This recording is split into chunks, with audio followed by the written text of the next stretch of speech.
Mesdames et messieurs, bienvenue dans votre journal de 20h. Voici les principaux titres qui font l'actualité ce soir.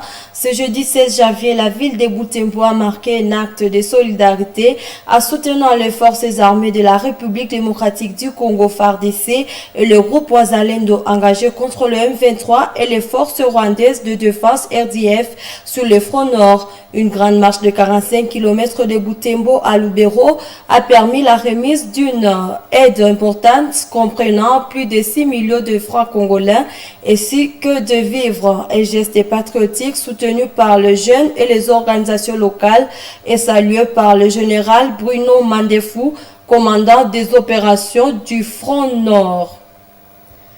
Tenu à l'Université de l'Assomption au Congo IAC, une journée scientifique ce jeudi 16 janvier 2025, les chercheurs de sciences du développement, économie, gestion et ingénierie ont échangé sur les défis du développement rural et la question du suicide a réuni des experts en sciences humaines, sociales et psychologie. Ces échanges visent à approfondir la compréhension sur des problématiques sociétales et à envisager des solutions adaptées aux réalités locales. Tout pour les sommaires, le détail dans ces laps de temps. Bienvenue mesdames et messieurs, comme je l'ai dit au sommaire, l'Université de l'Assomption au Congo UAC a organisé une journée scientifique ce jeudi 16 janvier sur son site de Kambali. Lors de cet événement, deux conférences ont été tenues simultanément. L'une dans la grande salle de l'Ouest et l'autre dans la salle Jubilé. Dans la première salle où s'est trouvé notre reporter sacré Kangiti, la rencontre a permis de discuter des problèmes de développement en milieu rural et des défis du développement communautaire. Suivez ce reportage. Dans la grande salle de l'Ouest, les étudiants des facultés de sciences de développement, des sciences économiques et de gestion, ainsi que ceux des sciences de l'ingénieur, accompagnés de certaines autorités de l'UAC, ont participé à une conférence organisée par le Centre de recherche interdisciplinaire de l'université. L'assistant Chahouer Géry Bertrand a présenté les principaux défis des milieux ruraux, tels que l'absence de l'électricité, d'eau potable et d'espaces de loisirs pour les enfants. L'eau propre aussi un défi dans le milieu rural. On peut avoir de l'eau propre là-bas, mais faut-il voir les conditions dans lesquelles cette eau est conservée. Moins encore, les trajets à parcourir pour atteindre cette eau. Au village, il y a peu d'espace pour les loisirs. Et voilà la conséquence qui se passe ensuite, une délinquance, si je veux dire. Avec des grossesses précoces, avec des enfants non désirés. Il y a une agriculture rudimentaire dans les milieux ruraux. Ces conférenciers élaborent une liste de pistes de solutions. L'assistant Chahouer Géry Bertrand a souligné l'importance d'impliquer les paysans dans les initiatives de développement et a appelé les humanitaires et chercheurs à placer le bénéficiaire au cœur des projets. Il y a la valeur de l'acquis paysan. Quand on dit valeur de l'acquis paysan, ça veut dire que le paysan n'est pas nul. Il a quand même un certain savoir. Il faut partir de ce savoir pour l'améliorer. Il faut faire aussi l'analyse systémique des problèmes des milieux ruraux. Pour trouver la cause, pour apporter solution à ces gens-là, il faut étudier, il faut voir les problèmes centraux. Il peut entraîner d'autres problèmes. La journée a également permis d'aborder des sujets variés. Des interventions sur l'innovation à deep learning, les enjeux du développement communautaire en milieu urbain, en mettant en lumière les défis et les perspectives en Afrique, particulièrement en République démocratique du Congo. Et enfin, des pistes pour mener des recherches de qualité. Ces échanges ont enrichi les connaissances des participants et contribué à la réflexion sur les solutions adaptées aux réalités locales. Et au sein de la salle regroupant les sciences humaines et sociales, la psychologie et l'éducation, deux thématiques majeures, ont été abordées. Une partie de cette conférence scientifique s'est focalisée sur les sujets du suicide et s'est tenue dans la salle Jubilé de l'UAC. Suivez le reportage des Promesses Mouyana et Léandrine Maloulé, rendu par Eugénie Moussivirois. Dans la salle Jubilé, l'événement a été lancé par le professeur Kanyoro Rokisali.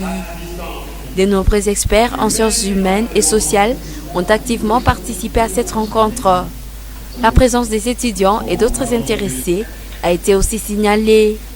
Le premier exposé, présenté par l'assistant Remarque Le Kamavou du département de sciences de la psychologie et de l'éducation. Il a traité de la problématique du suicide en vue de Butembo. Il a exposé sur les différentes causes du suicide dans cette région. Il a souligné des aspects importants à considérer pour prévenir ces fléaux et éviter que des proches ne se donnent la mort.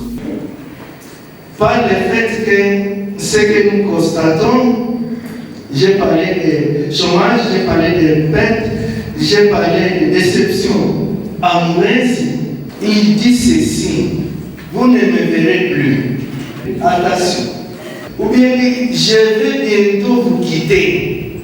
Est-ce que vous allez voyager? Non. Mais il répète même fois. Vous ne pouvez pas entrer dans sa logique. Peut-être que vous pensez qu'il est en train de lancer des amusements. Alors que c'est déjà des signes précurseurs. Il faut être vigilant. Il faut les suivre.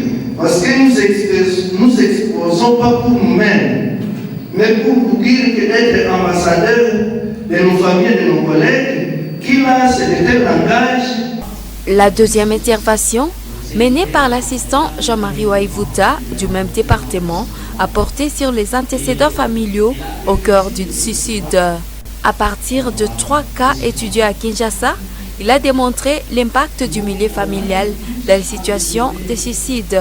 Si la relation familiale est brisée, on expose les autres à aller vers le suicide. Mais n'oubliez pas que tout suicidé meurt sur tableau dépressif. Il faut qu'on aille plus améliorer cette vie familiale pour que les gens se trouvent dans un équilibre psychologique qu'il faut. Les conférenciers ont répondu aux questions et remarques des participants, enrichissant ainsi les débats. Certains étudiants présents ont partagé leurs impressions, exprimant leur satisfaction d'avoir acquis de nouvelles connaissances utiles pour leur parcours scientifique et social. Nous disons grandement merci pour l'initiative de cette conférence. Et nous qui ne savions pas trop de choses, nous venons de découvrir plus, puisqu'il y a eu trop d'exposés. Ça a été pour moi vraiment bénéfique. Vraiment, je viens d'apprendre beaucoup. Puisque ça va m'aider à pouvoir transmettre ce que j'ai pu apprendre aujourd'hui auprès des autres. On a de faire les recherches sur le suicide. On nous a parlé.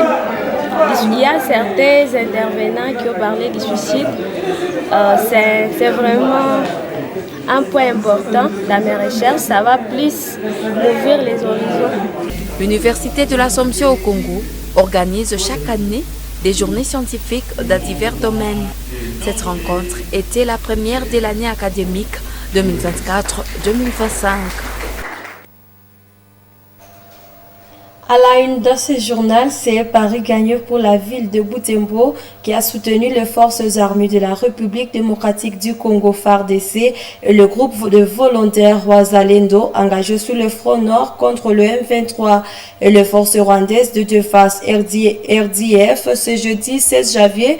Une aide significative comprenant de non-vivres de l'argent a été remise au commandement de FARDC à la fin d'une marche partant de Butembo jusqu'à Lubero Centre. Suivez ce reportage de Mwana Mupendi Manzekele. Une grande foule s'est jointe à la marche, parcourant 45 km de Butembo à Lubero pour remettre des fonds et des biens aux militaires et aux Wazalendo engagés au front. Il s'agit d'aller remettre un fonds collecté par la synergie des mouvements citoyens, groupes de pression et autres structures de la société civile de Butembo. Ces jeunes ont réuni plus de 6 millions de francs congolais et diverses vivres comme du poisson, des biscuits et de la semoule et de l'eau. Cette là du patriotisme des habitants de Butembo a été saluée par tous. Nous sommes en train de vouloir montrer à la communauté internationale que leur plan, leur force leur énergie, ils peuvent faire, c'est de nous finir derrière ce peuple que vous voyez, qui est mobilisé derrière les forces armées de la République, qui est mobilisé derrière les Wazalendo, qui dit non. Mais sinon, faire le contraire, ça sera déjà un échec. Ici, nous proclamons la victoire. C'est-à-dire que la population de Butembo et ses environs est vraiment mobilisée. Mobilisée pour soutenir les Wazalendo. Les contributions ont été données de part et d'autre. Et il y a une vache, il y a des biens matériels, des biens non matériels. Et ces biens-là, nous les amenons aux Wazalendo et à nos forces armées. Juste pour dire à ces agresseurs et leurs complices, avant de fouler leurs pieds dans le Grand Nord à Butembo, ils devront marcher sur nos cadavres. Les manifestants auraient mis cette aide en instant sur un message fort. Pas question de se le fait. À partir d'aujourd'hui, nous sommes tous derrière vous. À partir du jamais toujours, nous sommes derrière vous. Et nous allons combattre ensemble avec vous. Nous appelons nos Wazalendo, que nous remercions encore ici.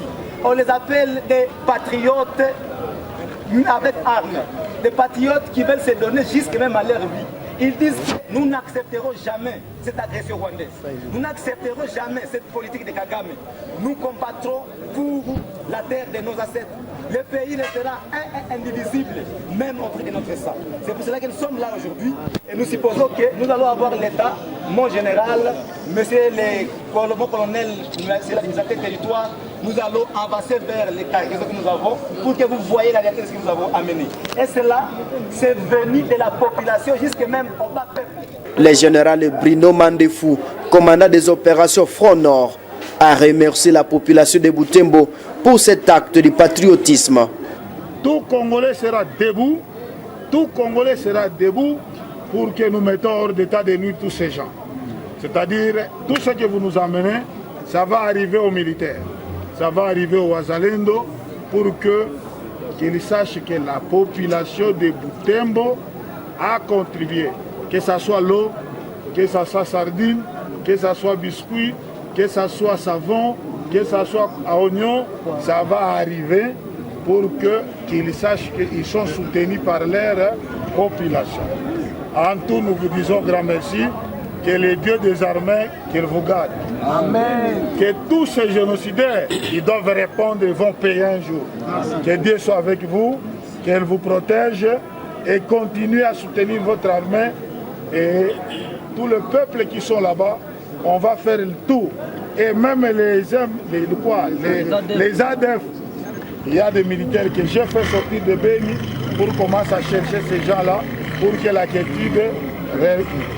Les opérations militaires contre l'ennemi se poursuivent avec l'appui indéfectible de la population. Changeons de chapitre, religion à présent. Ce jeudi 16 janvier 2025, l'Église catholique de Butembo-Béni a célébré une messe d'ordination presbytérale et diaconale à la paroisse Bienheureux Isidore Bakanja de Kirao. L'évêque du diocèse a officié cette cérémonie marquante. Monseigneur Sikuli Palouk Melek Sedek a insisté sur la vocation comme don de Dieu et a rappelé aux fidèles présents que suivre le chemin de Dieu est l'essence même du christianisme. Samuel Wainda a couvert pour Moto TV cette célébration. La paroisse Bienheureux Isidore Bakanza de Kirao rassemble ce jour des centaines de chrétiens pour cette cérémonie inédite. De nombreux chrétiens de Kirao, des paroisses environnantes, ainsi que les familles de cadres religieux consacrés, accompagnés d'une dizaine de diacres et de plus de 30 prêtres, Monseigneur Sikuli Palouk Melkisedek a procédé à l'ordination de 4 membres de la congrégation du Sacré-Cœur de Jésus.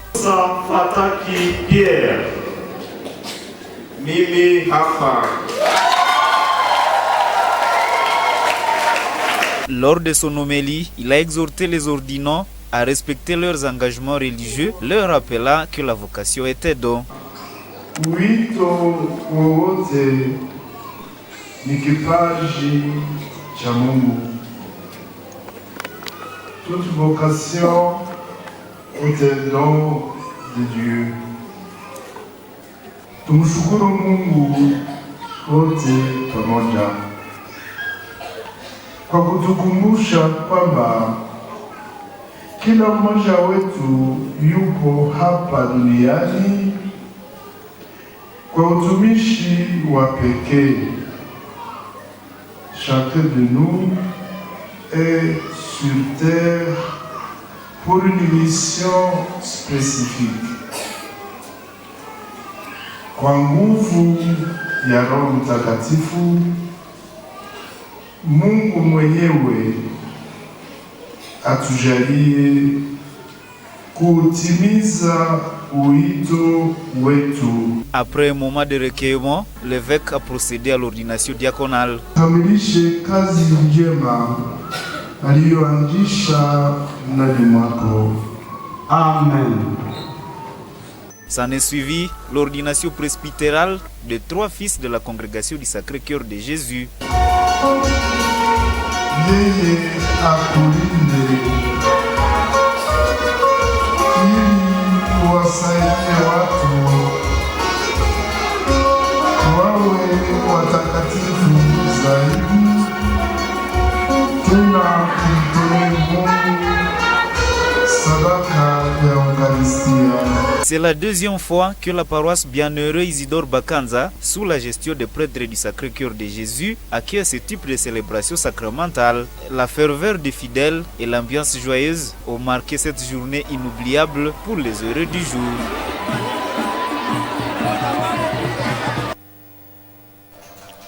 Dans le but de renforcer la cohésion entre les membres accompagnant le groupe des enfants missionnaires d'Alzon, la fraternité diocésaine de ces mouvements tient une rencontre de 2 jours à Butembo. Ce jeudi, les participants se sont réunis à la grande salle de Kitatumba pour présenter des rapports et approfondir leur compréhension du charisme de ces groupes spirituels.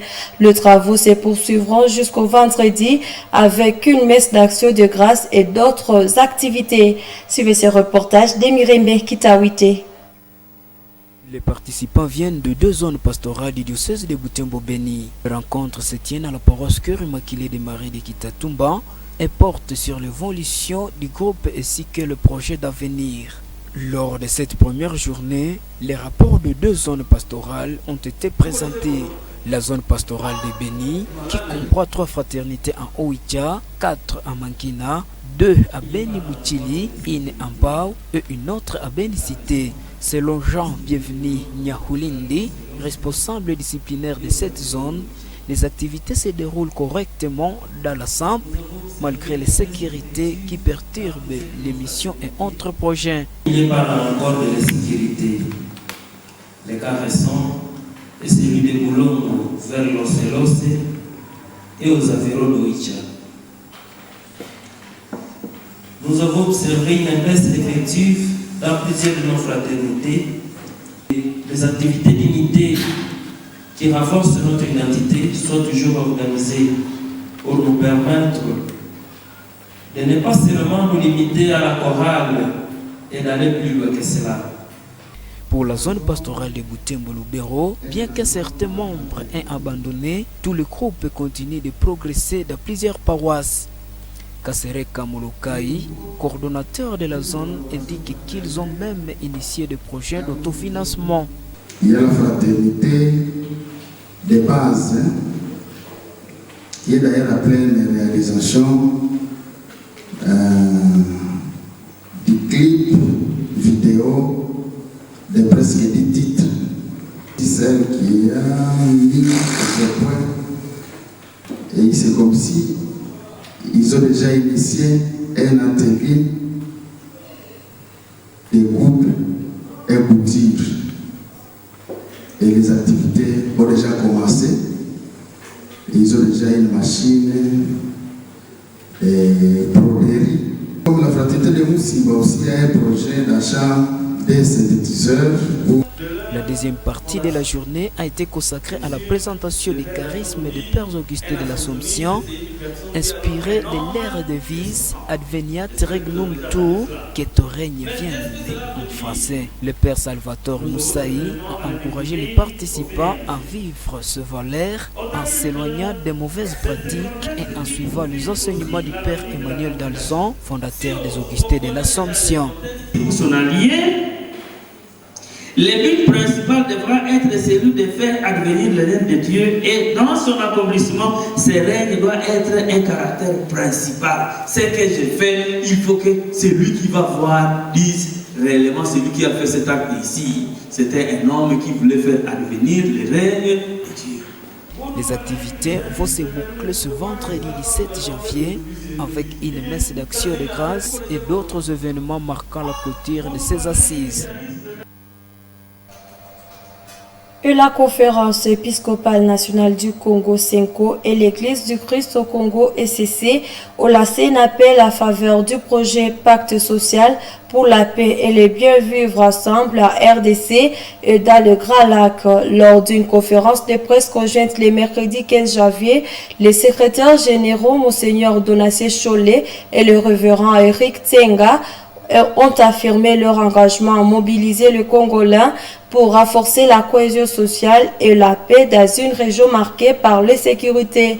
Ils ont souligné que cette initiative, fruit d'un long processus, vise à unir des parties impliquées dans le conflit et à promouvoir des valeurs africaines ancestrales pour une paix durable. Suivez cet extrait choisi par Joël Tali.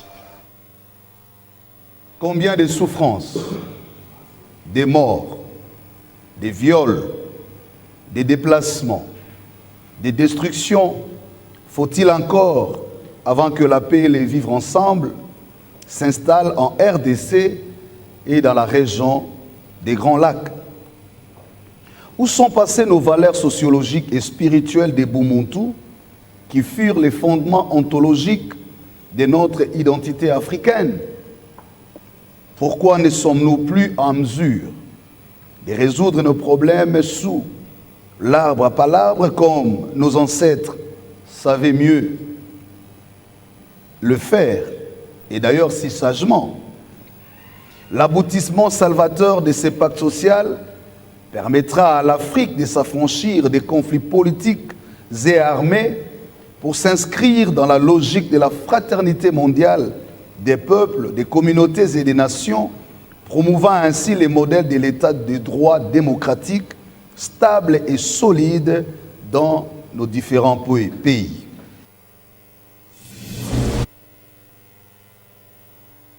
Du championnat d'Afrique des Nations CHAN 2024 organisé conjointement par le Kenya, l'Ouganda et la Tanzanie a livré des groupes captivants et équilibrés.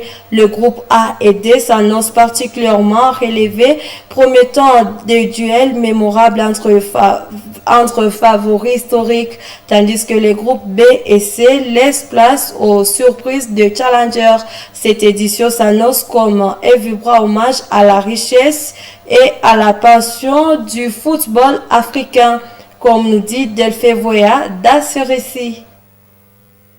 Le groupe A, surnommé la poule de la mort, réunit le Maroc, double champion à tir, et la RD Congo qui partage les records de victoires dans la compétition avec 2 trophées chacun. À leur côté figure l'Angola, une équipe montante, la Zambie dynamique dans les compétitions des jeunes, et le Kenya, pays hôte, qui espère surprendre malgré une période de stabilité récente. Les retrouvailles entre le Maroc et la RDC s'annoncent électriques, tandis que les autres équipes chercheront à bouleverser l'ordre établi. Le Sénégal, champion à tir, affrontera le Nigeria, les deux piliers historiques du football africain, dans un duel qui attirera l'attention des supporters. Et Congo impressionnant lors des qualifications, et les Soudan habitués à prier dans cette compétition, complète groupe où chaque point sera âprement disputé. Les groupes B et C offrent des opportunités pour des équipes moins attendues.